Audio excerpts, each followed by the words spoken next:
All right, so we'll start with introducing yourself, your name, and then what's your relationship to homeLA? I went to the very first one at Chloe's house, 2013, and I've been going to their events ever since. I'm a huge fan. You want to hold it? Hold it! Hold her! I have been to homeLA for many years, and then I ended up hosting it in San Marino in 2015. He's gone to 9 and I've gone to 8 of them. I think the one that's I remember the most is when we went down into a basement and they had, there's all different kinds of things and so much stuff was going on. I'm sitting on the basement stairs and watching the whole thing, just looking around going, oh my goodness, this is what's happening. There isn't that distance, the performer, the audience, I'm here, you're there, I'm just watching you. It's like we're here together, I'm helping you in, and ultimately it brings us closer together. I did a piece in a balcony where there was a tree. I wanted to do mostly something with arms extending so that they could be part of the branches of the tree.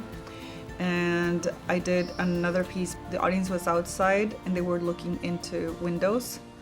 In homeLA and being part of a site-specific project really forced me to have to articulate and question and understand my aesthetics, my voice as an artist. You know, you remove the black box space or the proscenium, and all of a sudden it gives you this permission to start to really break the rules / define the rules for yourself. So I do think that the dance really highlights the different aspects of the house, because then you start noticing things that you might not have noticed. So I like that. Well, in the Satin House, at one point, way in the back of the house, there was a lot of dance going on there, and I would not have paid attention to that part of the house.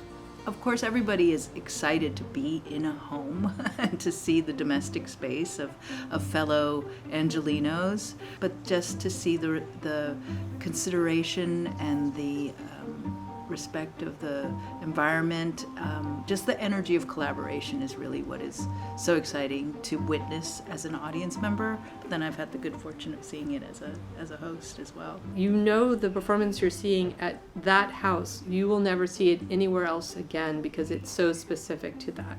I'm like a transplant from Mexico to LA. That movement being informed, that choreographic work being informed by the city that I have now made my home is something very dear to my heart. For my work with the We and Me program, it brought me also into seeing this very beautiful, sustainable, recyclable house model for addressing the houselessness issue in LA that I think a lot of folks resonate with.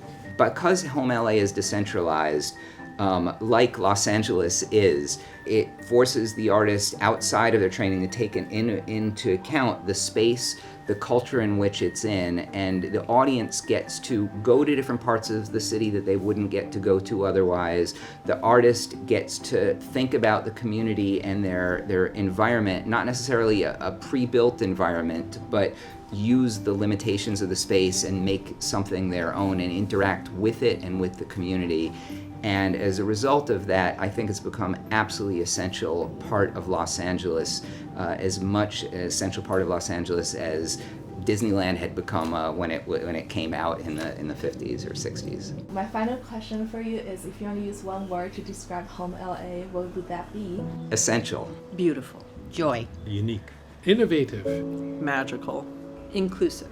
Supportive community. Idiosyncratic. In a good way. Unifying factor.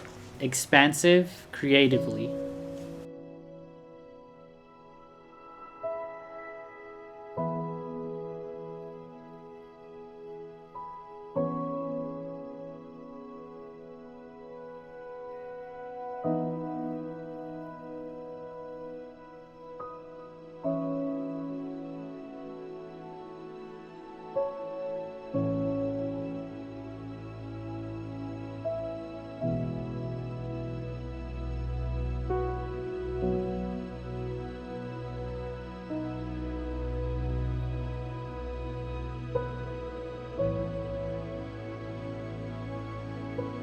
you.